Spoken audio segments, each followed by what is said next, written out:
Hello there, it's good to have you join us on the Agenda Show, where we discuss issues pertaining genders ranging from political, family, religion, and all of that on Kaftan TV, reaching you live from the nation's capital, Abuja. I am Confidence Reuben. And I am Bukola Ogungbeje. Just like Confidence has said, on the Agenda Show, we talk about everything female, everything societal, and of course, a social media trend. But before we go into the topic for today, let us go on a quick break. We'll be right back. Stay tuned.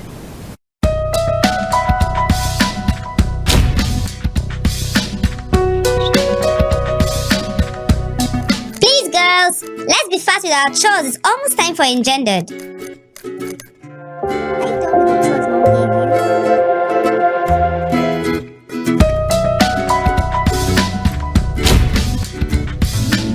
Girls, it's time for your favorite program, Engendered. Yeah, Mommy, we're coming right away. Sophia, turn off the gas.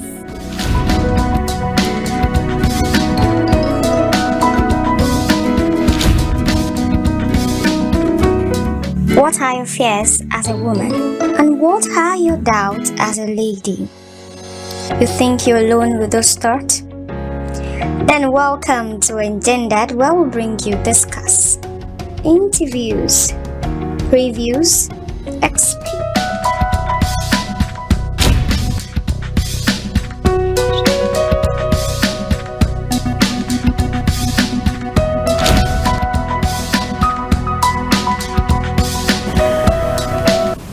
Welcome back. If you just joined us, you are right on time because the show just started.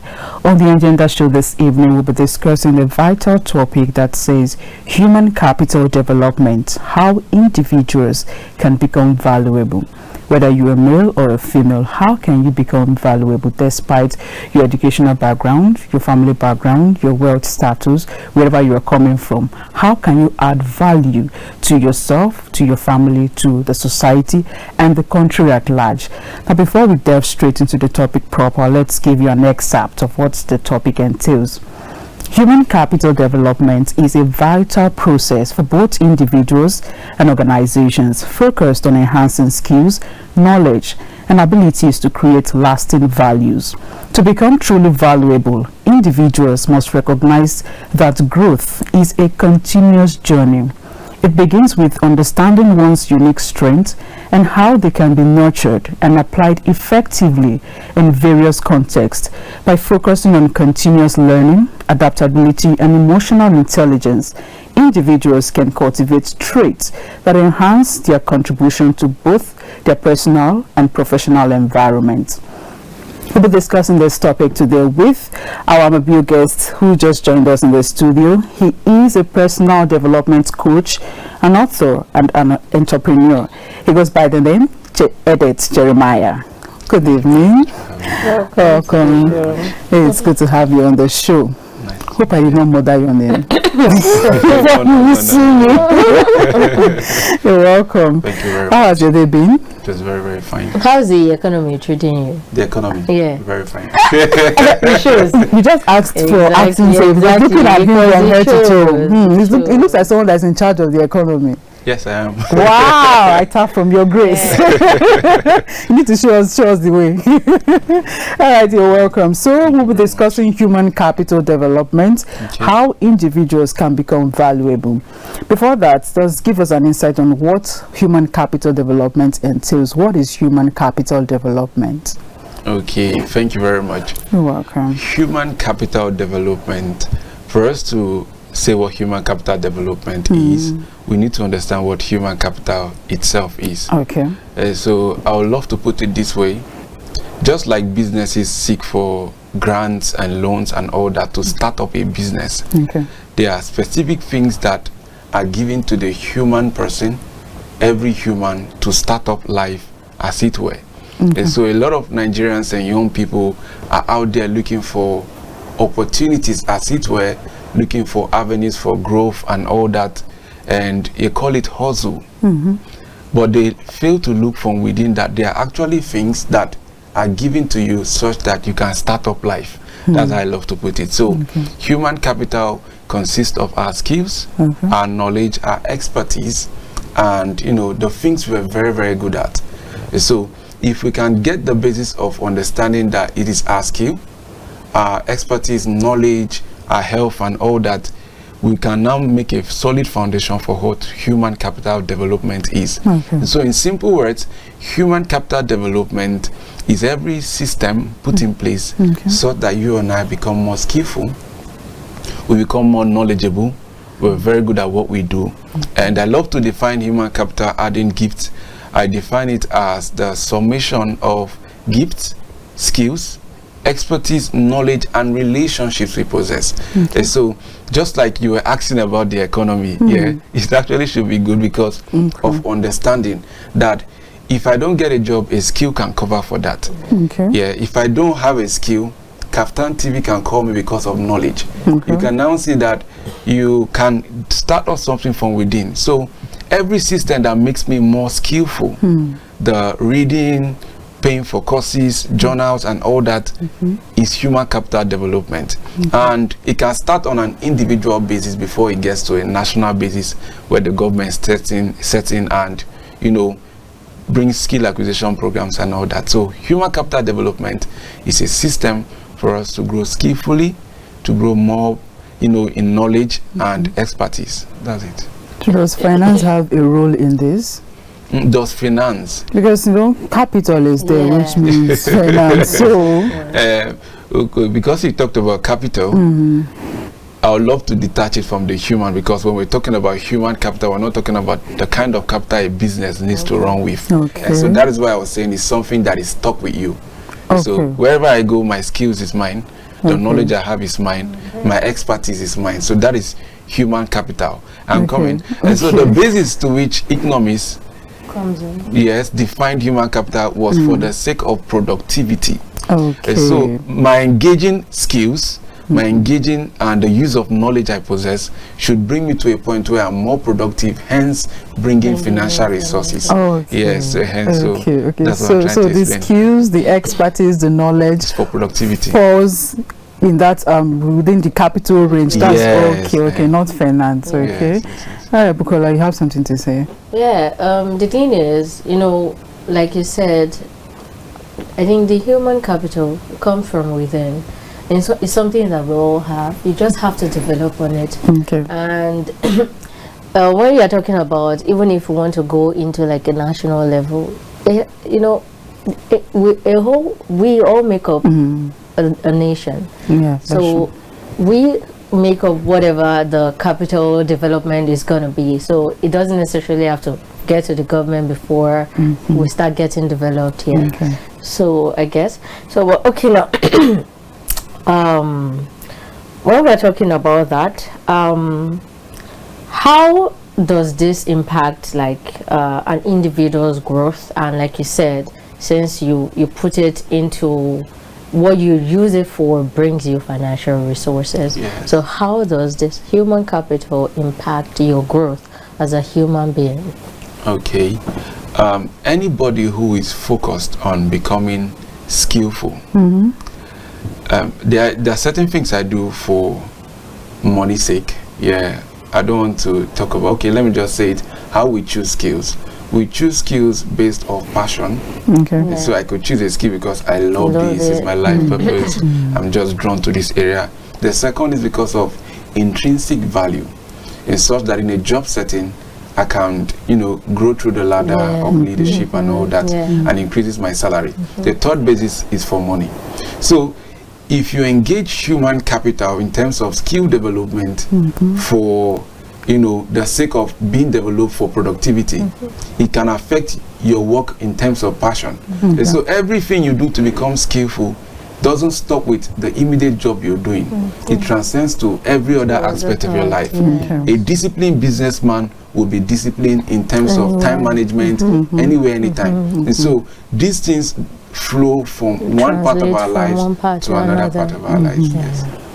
So there are unique strengths and talents in an individual, or probably individuals that make up organizations. Now, how can individuals identify these strengths and talents in order for them to develop it further, to add value to themselves, to their families, and also to the society? how can one identify this unique strength and talent? Okay. There's a macro and a micro aspect to this. When I talk about the macro, I'm talking about the economy at large. There are certain skills if you have in Nigeria, you'll be frustrated. I'm not joking. Really? Yeah. I haven't thought of that. No jokes. And so you can see the level of brain drain, people running from Nigeria, running from Africa. Please, can you pinpoint this? Please pinpoint. Okay, we're talking about high-tech skills. There are certain tech skills that I know people were working in banks, not to call names, and the next thing they hit a gig outside. And they just So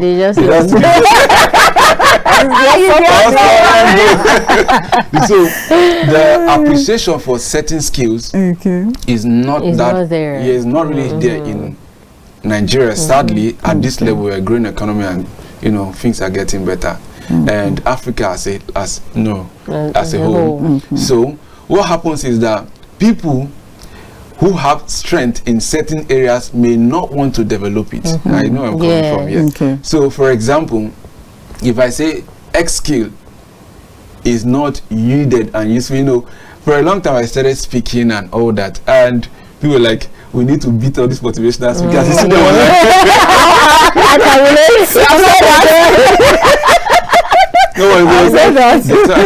Someone was teaching and aspire to preparation,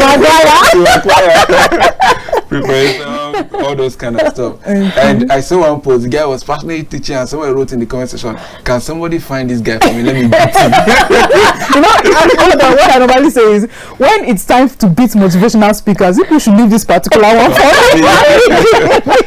So, but in a certain way, people don't value what is termed intellectual property, because you see, just like we're talking about skills, they are assets of the human mind. An ability to formulate policies, speak to other people, engage their minds, push them towards a line of action. We're so grateful that it's been appreciated in Nigeria over the course of time, but before it was not there. And so if you told somebody that you wanted to be a speaker, my God, exactly, get out of here. Get out of job. What is being a speaker? But whereas out there, speaking jobs are there. They look for, you're that intelligent, there's appreciation for that market. And so these macro influences has made a lot of people downplay what we term strength, like I'm coming to there now. So there are actually things we're very good at, we call them strength. So growing up, I noticed I love talking. And so what I did was that, since I had this drive for engaging people, and I found that they listened, even it was joke, you're playing, it's something and aura that makes people attracted to listening to you. I said, okay, since it's a strength, let me add knowledge to it. And it has given me access to platforms and all that over a course of time, and I've identified that as a strength. But there are people who have other areas like drawing, and you see people tell you which artist, there was a point artist will get house, like has this established in Nigeria. So discouraging, so you don't see a need to push that strength. Now for the weakness part, personally, as a personal development coach, I wouldn't say I accept the term weakness. I put it as areas where someone needs to develop or has not put a level of interest in. Because you see, those times, let me just give you a funny story. I studied economics during my undergraduate, and for those first, I was like, I started seeing mathematics for economics, statistics. I was like, I'm not good at math, so let me just look for a way, learn one or two theories, then go and write it and pass. And so when I was going to the tail end of my schooling, I changed the people I work with such that I could learn more. And so I discovered the more I stayed to watch them solve equations, the mathematics I was thinking was hard. Easier. So the only thing there is that interest was not there initially, and the attention to sit down and learn was not there. And so what humans do is that we look for something and call it our weakness, and we avoid it. So you say, so this is my weakness. And anyway you go there, you see them brag, me, I have this weakness, I'm not good at math. Somebody has not even sat down to say, teach me how it works. Already there's a mental word they're saying, don't teach me mathematics. And so I would sit down in class, and I was talking to a lady that day. She's She was the second best in class at the time. And I said, have you ever envisioned or imagined having C in a course? I didn't drop that statement when she shouted, God forbid. You know, there's a kind of God forbid that sometimes like this thing said, they can pass. Like, just want to pass. Just go. Some people are the same thing I was looking for is someone's God forbid. So it shaped my mindset to know that nothing is actually a weakness. And so I took that mentality and I told myself, from today henceforth, I'm an A student. If you like, let it be X, Y, X, anything. For as long as there's somebody to tutor me and there's an interest, it comes to the mind. And so the macro level is the part where the government needs to set policies to enable skill development. There are people who are willing to learn certain kinds of skills, but the opportunities and, you know, there are some skills that are funding. You know, you have to do financial aid on Coursera, and there needs to be some sort of subsidy, creating platforms where people come and teach other skills to people at a subsidized rate, or even free if it's the government can sponsor it. Like all these NGOs. Exactly. So on the macro level, individuals can find their strengths and weaknesses through what I call feedback. The feedback system. I've been practicing this for years, and this is how it works. I tell myself, if anybody walks up to me to tell me about what they consider a strength or a weakness about my person, 20% of what they say is true. I hold it as true, not that it's true. So I hold it as true. And if 5 random persons say the same thing, that means that's the truth. It's truth. Yes. And so I started, and someone was like, oh, I like the way you speak. Oh, you sound intelligent. Your book was very engaging. You can see the line, it strings from 5 different people. They did not come together to say, oh, let's do a meeting. So feedback is one way you used to know your strength. And in the same way, people have told me things about myself. Oh my God. Like, the professional side is good. They say, oh, but you need to engage with people more like humans. I don't get. I did never say anybody as a cow. Not until I learned that, okay, you may be so visionary and all that, that you're so hard on people without giving them room to grow gradually. And so it began to make me know that, maybe I need to deal with impatience. I need to deal with, work on my tolerance level and all that. So by that, I used to do that to identify my strengths and the things I need to work on, because you cannot call it a weakness. If someone says you're impatient, that cannot be my weakness. So I say it, oh, thank you for the feedback, and even though I don't say it, I pick it myself because it's something I'm deliberate about. And I say, oh, this is not a weakness, this is something I need to address and work on. And how do I do so? I channel more knowledge, more interest, and seek for how to become patient. And so the next moment you see me like, what really happened before? The person I knew 2 years ago and this person is different. You talked about skills that are frustrating. I really want to say something about that. Well, I think the reason why some skills are frustrating, it has to do with the individual's mindset. Because when acquiring these skills, you have the mindset that you just want to acquire these skills for money.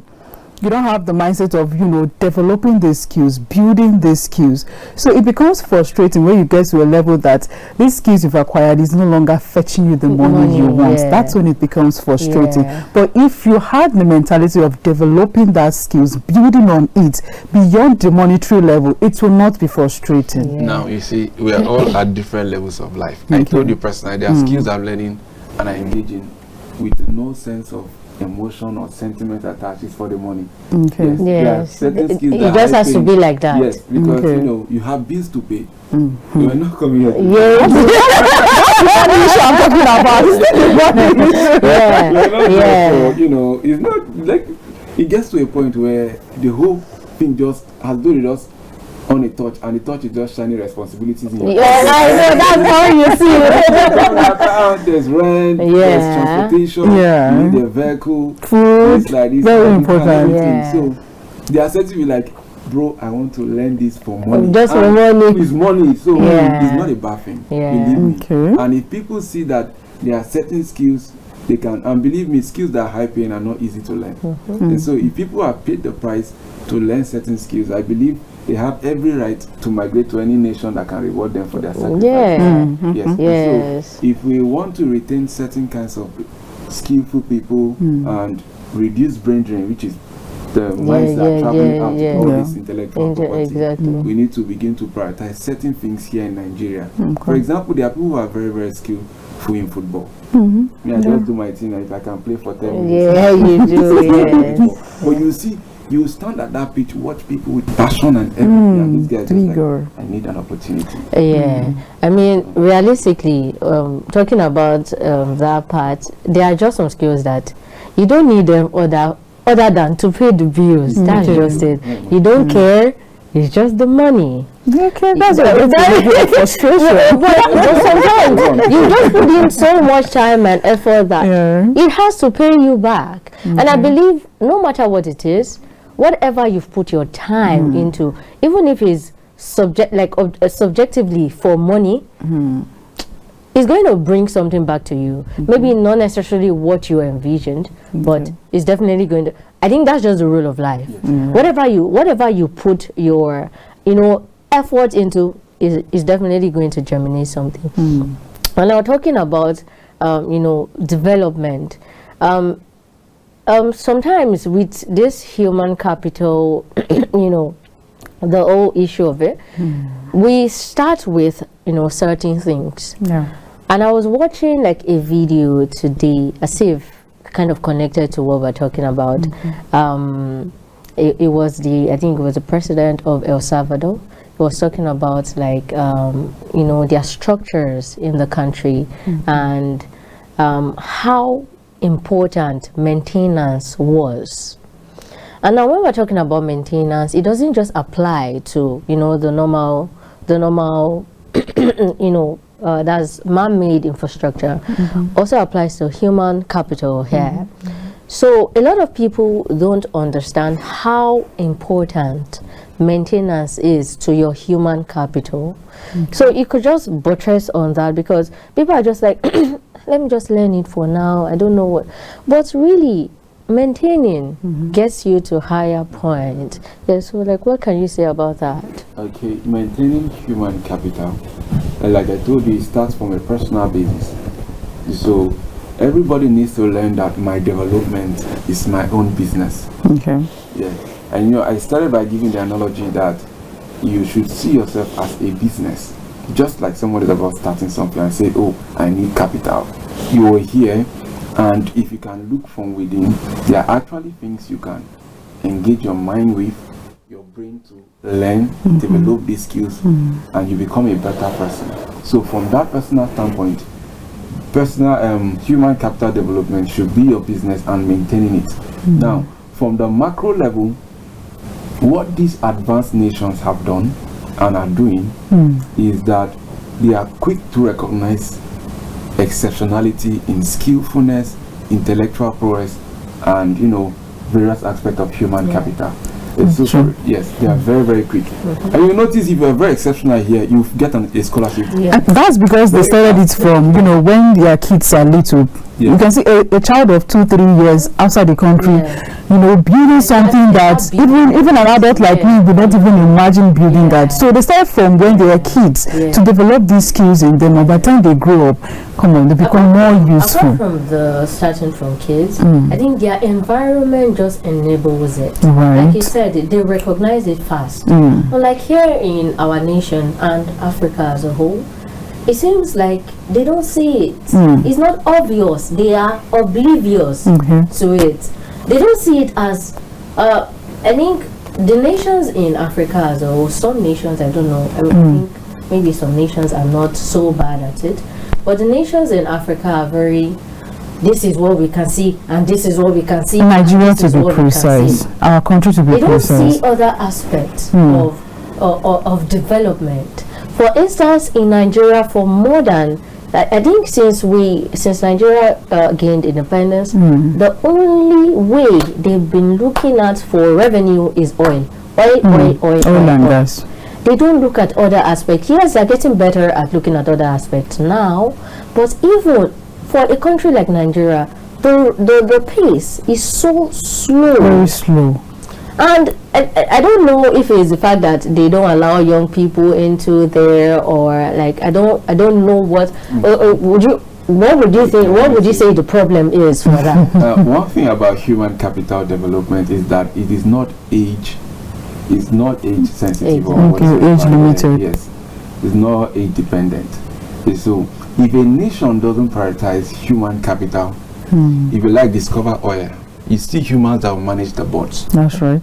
It's still humans that will be in the leadership. And so we're not talking about something that will fizzle out. No matter the technological development and whatsoever, humans would always be at the center of control, management, and leadership. And so imagine finding oil and giving it to somebody who doesn't know effective allocation, who doesn't have an idea of nation building. The basic knowledge at all. Exactly. An idea of nation building. And this way we should come back to the fact that these advanced nations that we talk about, they have visions for what their nation should look like. And they know the allocations, the pictures. And so everybody who is coming to power is coming with an already made mindset and a picture that this is what we want our nation to look like. You see those training and having people come to that point of mental development is human capital development, because you need to start selling a picture to them that if I'm skillful, I'm representing Nigeria all over the world. As a sportsman, as an athlete, as an artisan or whatsoever form, it is to represent Nigeria and to bring forth a good image to the nation. And so if there's a point where leaders are not giving, and this is one thing I noticed, I do a bit of leadership training and management for some organizations, and you'll be so surprised that little attention is paid to reinventing the people who are heads of parastatals. And so this guy just went for orientation when he was young, like he went for NYC, like next thing, I have gone.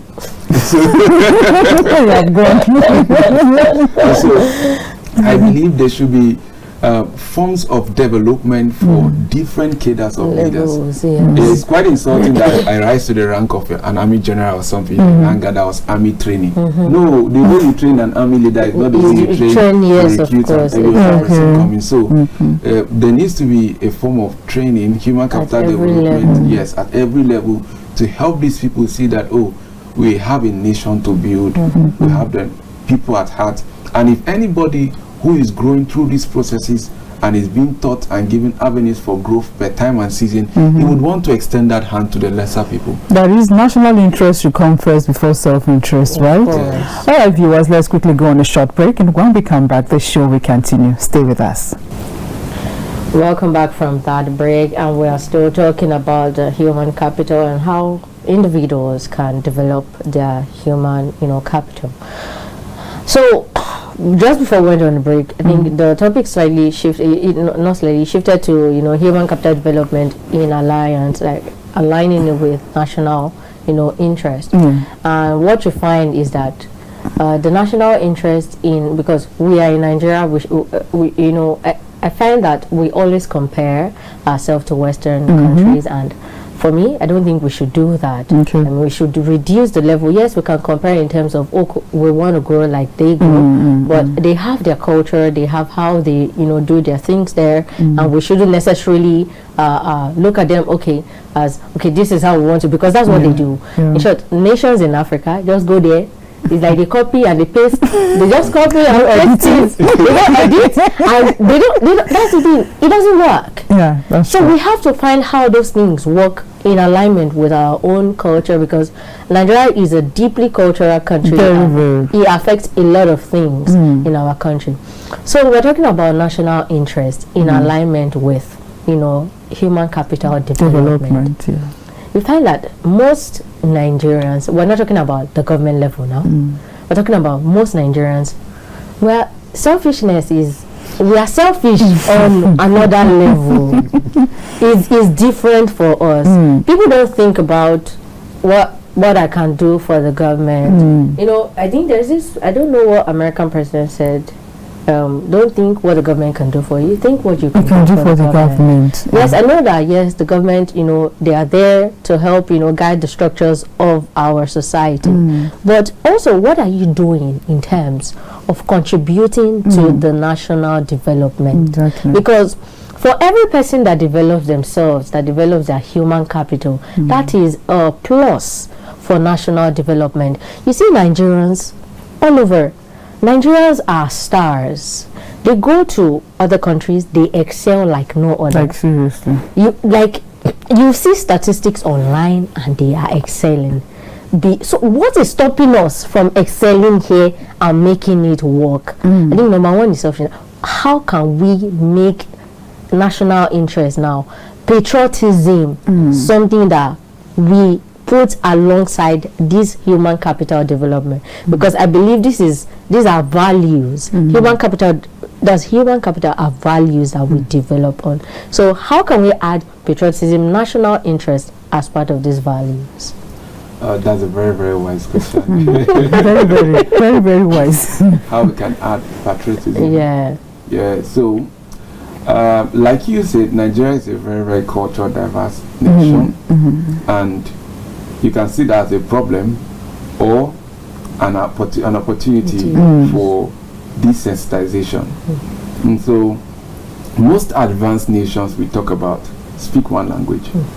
In most cases, there's no your Yoruba, Akwa Ibom, your Igbo, your this. And so by default, there is already something not set right. There's something that needs to be dealt with seriously. So I believe if we want to develop national interest, it starts with the grassroots sensitization. That irrespective of religion or tribe, we're Nigerians.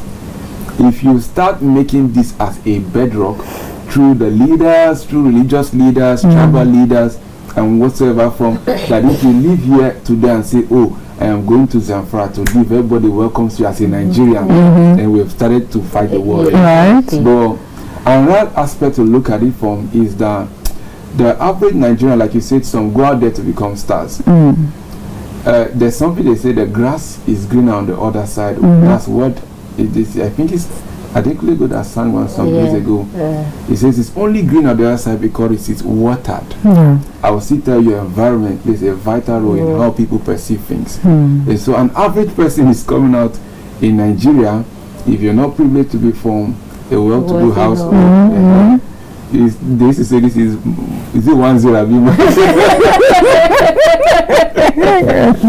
I thought it was like they give it to you, they don't have money. Nigeria is leading in 1-0. So the person is growing with a mindset of survivor.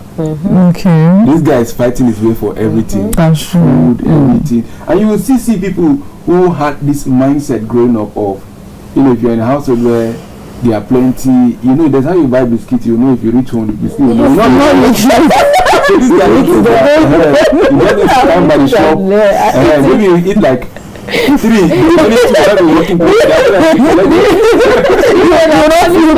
Funny story, when you went to buy soya and I saw your man, he bought the soya, these two there, was this person was not wanted to share out of the soya. That mentality of insufficiency is something that is tackling a lot of people. So this person is coming out feeling he needs to fight his way to things. So I don't know, we thank God for religious leaders, tribal leaders, and every form of leadership that help to bring communal living, sponsoring people, people in churches, welfare, and religious views and all that. So there's welfare package that has helped reduce this thing. But I'm telling you, there are a lot of people in Nigeria, stands now, that fight their way. Every day, eating, feeding. And so it stems from the macroeconomy, as I will tell you. An average person cannot buy, those times Gary used to be like they're forcing you. Like a poor man food. They say the poor man food. Now, you can be dragging with it's a luxury now. It's kind of luxury. And so if that kind of person is coming out and to make ends meet, starting up a little business with no thriving environment. This person says, oh, there's human capital development. He goes to learn tailoring. Okay. And then he comes out. And to get a machine, here dollar is high. To buy a machine is problem. And every single thing. Materials. Then that person now walks up one day and is reading on the newspaper that somebody stole 2 billion naira. Okay. What do you think will come to that person's mind as the idea of making a lot of money? And so his mindset now is what I can take from Nigeria, because this seems like what takes people out of this generational circles of poverty. Yeah. And so if people can be given avenue to grow through skill, friendly environment, you're doing business, you go and buy fuel. The price they are giving you is dragging with the fuel money. So it's as though you're not making profit. And so somebody is just going and thinking, how did one become 5, how did 100,000 become 4,320 in account balance in 2 hours? And you're just thinking. So there's a lot of pressure. And so the person feels like to be okay is to get into politics. Okay is to be in a position of governance where you can steal. And so that guy can hold any opportunity. What comes to his head is that, oh, an avenue to save myself from this system. And if he starts saving himself and the test of laws will come, he's looking at his kids playing, God, this one, I drop 1 billion for this one, 1 billion for this guy, I'll retire. And so people have not been given avenue to use their human capital, their skill for productivity through a working economy enough to be satisfied for themselves. And so like we're talking, if you step into a bank now to collect a loan, the kind is like, you know, you're playing PlayStation. They will the dribble. Whereas someone can easily work out with a good business plan, avenues for, oh, we can give you grants. So let's learn. The grants, are they that available for people who have built, you know, in entrepreneurship? There's what we call service enterprises. So people like barbing, these are exchanging of skills that you can just do for money. And this is what pushes the Nigerian economy so strong, because small scale businesses are the frontiers. People that are doing the oil, we're not seeing the money. So it's the little, the drivers, the barbers, the tailors, everybody is just trying to make ends meet. And this is what exchanges money in our economy, especially in Africa. And so this set of people are not getting full value for their struggles and everything. So that person by default is not going to be how will I patriotic give to Nigeria. Exactly. So in other words, you're saying the economy plays a vital role in making people not to be patriotic. Exactly. The people so what can be done about it? So what's the solution? What can be done about it? We have to decipher. What can be done about it? Because this is a serious problem. It is. I think we have to start incorporating it little by little. If let's say we are done for, this generation is done for. How about the ones coming? How can we just kind of insert it in there? Because if we continue this way, Nigeria is going nowhere. Okay, I will start by telling you that if it's human capital, anywhere, like you said, any nation of the earth, if you meet Nigerians, if it's a comedian, you will see the difference. If it's a food, like there is something about these people in a black skin, the intellectual prowess, they go the top academic chart abroad, anywhere in the nations, like you will see Nigerians excelling everywhere. So I will still tell you, it's not a people problem. These people are designed, is more like a mentality problem and an environment problem. So an average person just believes he should be in government to make money. Now that we're saying you don't need to be in government to make money, how does the economy favor me? And so if we want to set policies, we should first start by incorporating macro. You know, when we talk about macro, we're talking about the economy at large. We should bring policies that suit, number one, reduction in the standard of living. We're talking about our gross domestic product, which is the things we do and export outside. It's zero. Apart from oil, crude oil and all that, and a few things. Check the level of export from Nigeria is very poor. Import is more. Import is more. So how do you compete with international currencies when you're not exchanging anything? And so if we make policies that makes the standard of living reduced, that will start favoring us. Believe me, I'll still say if you reduce fuel price, a lot of things will come down in Nigeria. No. Yeah? I'm going to argue that. Are you serious? No. But things went like this now when the price of fuel was... that's the thing. I believe anything that goes up in this country... Okay, it will come down again. Gravity has nothing it's because the people that have the power to make it come down don't want to make it come down.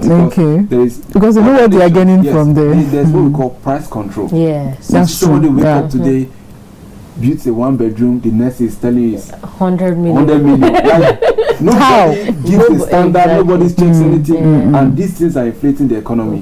So if we want to go that way, on the macro level, there are a lot of things that are going on that can be set in place. Number one, reduce the standard of living. How do you do that? Through price control.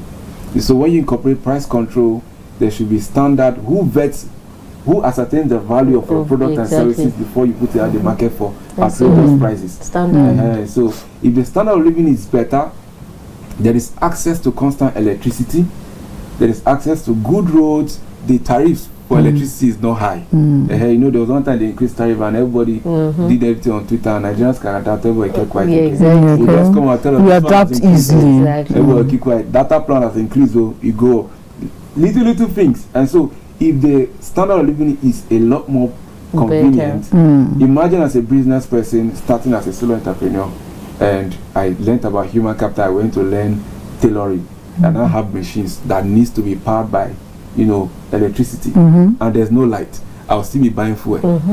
It will make me push up my services. Of course. So and we are causing because you need to meet up. You have to regain. So it's causing a lot of inflation in the economy. So if we can learn to set, if you go to the advanced nations we're talking about, they have trains, they have buses. And so and the subsidized amounts, very little. The pressure of owning a car is not that high. And so there are a lot of things happening that if it's addressed on a macro level, the Nigerians are very contented. Forget this fact that you're saying people push for luxury and all that. Some people, all they need is a working economy. They can go out to make their business, sponsor their children through education, and live a decent life. It's not everybody that's looking. There are a lot of people who are not looking for obvious turn up for something. They are looking for just a normal environment. And so if we can incorporate that through and as well trainings for people and skill development. This is one thing I applaud the Nigerian economy and the Nigerian leadership for skill development. I know I've been in 1 or 2 trainings in collaboration with the government. Yes, and all that. It's also in the schools. You're also having it there. That is beautiful. But there's a thin line between training people and funding them. What by themselves? So there's a line between training and funding. So I don't know if there's a system where another thing is that the grants they give, is it based off merits? Because there are people I've met, like if you see their development, their robotics, I feel like if this guy can touch funding, and if a foreign company there sees it, you are coming abroad the next immediately. Instantly. Why not just keep that talent in the country, develop it? Yes, because there's no appreciation for it. Right. Exactly. If you want to, you can't give what you have, because if they really know the advantage of that talent, they will make use of it very well. They will develop it. But if you don't know the advantage, how can you build on it? They don't understand. I think a lot of Nigerians now build up on their talent for other countries. Yes. Not for Nigeria. A lot of people that are working here is remote. Everybody's here. The time is against us. I really want you to answer this question. It has to do with support network. Human capital development is not just a one-man thing. It has to also do with your relationship with others, connection, support network. Now, so how can an individual build and maintain strong relationships in order to strengthen his or her human capital development? Okay, I'll start by telling you that relationships, except if it's, let me say, divine in quotes. Every relationship is tied to what people can get. It is not how you want to paint it, because people will come to you to be friends because you're valuable, because they perceive A, you can be of use in A, B, C. If you check the root connectivity, there are only a few people that will like you for who you are. And so people are largely attracted to the skills and everything you're getting. And so if you're very, very skillful, chances are a lot of people want to be your friend. And so when we talk about relationships, with regards to human capital and all that. To have this strong support and connection, start with developing yourself. And developing yourself, I don't mean just be all that skillful. Be a person of integrity. There are people today looking for people to sponsor, but the basic form of truthfulness, you know, it's very, very hard helping a stranger in Nigeria. You know, the other day I saw someone stranded, was like, hello, sir. Everyone doesn't. Everyone's trying to avoid. I mean, because of these security issues now, everyone is being security conscious. Security, exactly. Apart from security, people are not truthful now. Someone will tell you that, you know, like for one day I think I was just walking home, and the boy just came up to me. He said he needed like money to buy pure water and start selling. I said, I looked at him because it's very rare they come up to you. You know, some children come up to you and they beg for money just to buy something to eat. But it's rare to hear one say, I want to buy something to sell. So I looked at him and said, would you really sell it? He said, yes, I will. And I just looked at him. And I think I gave him. I think I gave it to him. Okay. But then it doesn't always work that way. Another person walked up to me and he asked me for money. I just looked at him like, come on, get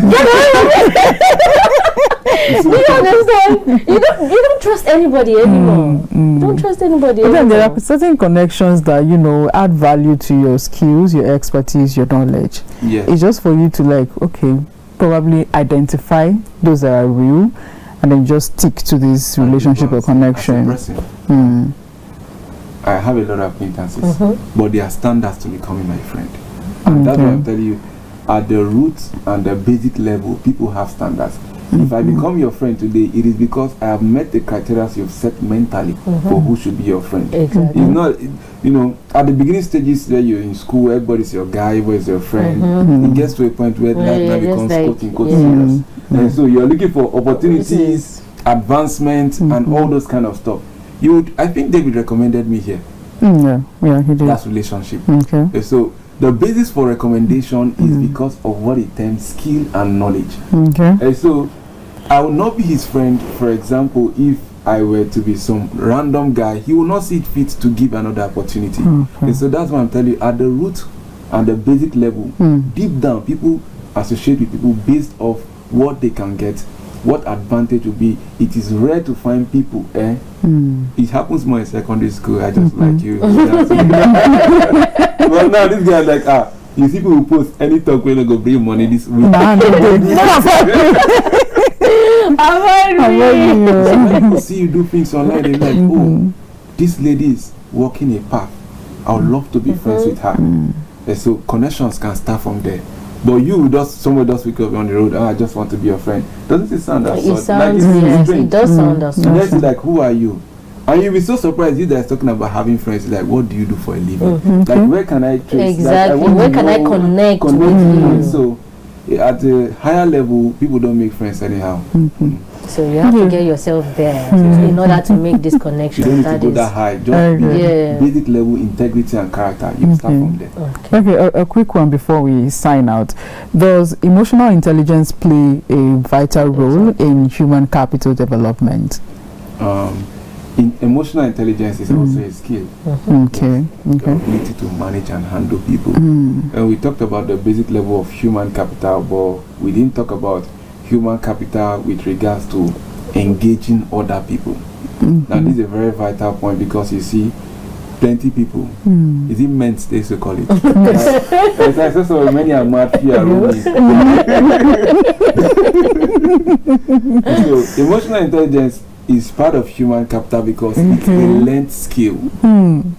Yes, emotional intelligence is a learned skill. If you're privileged to come from a household where you are trained to have respect, it's good, but it's not everybody that was that privileged. There are people that fought their ways, you know, being abused and all that. Their head is not exactly. Like, so engaging with that kind of person may want you. And this one thing, people who don't have a balanced emotional life, despite being skillful, you will suffer a lot of rejection because people don't want to connect with you because of they just prefer to engage with you on a professional level, but on a friendly note, they don't want it. And that would not promote you. Yes. To not give you more avenue of connectivity to people and to more opportunities as well. Okay. Yeah. So, like, a quick question. Okay, there are some common mistakes that people make, when trying to develop their human capital. What are they, and how can they avoid them? Just common mistakes. In few minutes. The mistakes people do when they want to engage human capital is that they feel you can outsource knowledge, I speak in quotes, by yourself. Now, it's one of the dangers we have in Africa. But I'm very grateful it's highly subsidized now. We're in need of more models. So, I love the apprenticeship system. Yes, apprenticeship systems. It helps you watch somebody do something, and at the end you become a master of that thing. Companies have it and they call it internship. So round up, time is against us, just round up. Another form. So this helps you develop it. So when you see people who are doing what you know how to do, most people want to do it alone, but it's advisable to go through systems like schools, organizations, outside the value bodies and organizations. I want to be an accountant, I go to ICANN. But here, you see someone wants to do something and there's no certification whatsoever. There is no standardization to learning, just randomly say I'm an engineer. And this guy doesn't have certification. So I believe welcome to Nigeria. So the pitfalls for there's something I saw online that someone is doing skincare and they found out that she did online course for skincare. So you need to learn and go for standard education, follow people who are masters in that field. And this one pitfall a lot of people fall into in Nigeria. All right, thank you so much, Edet Jeremiah. It was really nice having you on this show. You should come back exactly for part 2. We are not done tapping from his knowledge. All right, viewers, this is where we draw the curtain on today's episode. Remember, human capital development is a vital process, it's a vital tool for an individual and also an organization. It also adds to the national growth. Till we come your way again, I am Confidence Reuben. And I am Bukola Ogungbeje. Stay tuned to Captain TV for more news and update. See you next week. Bye. Bye.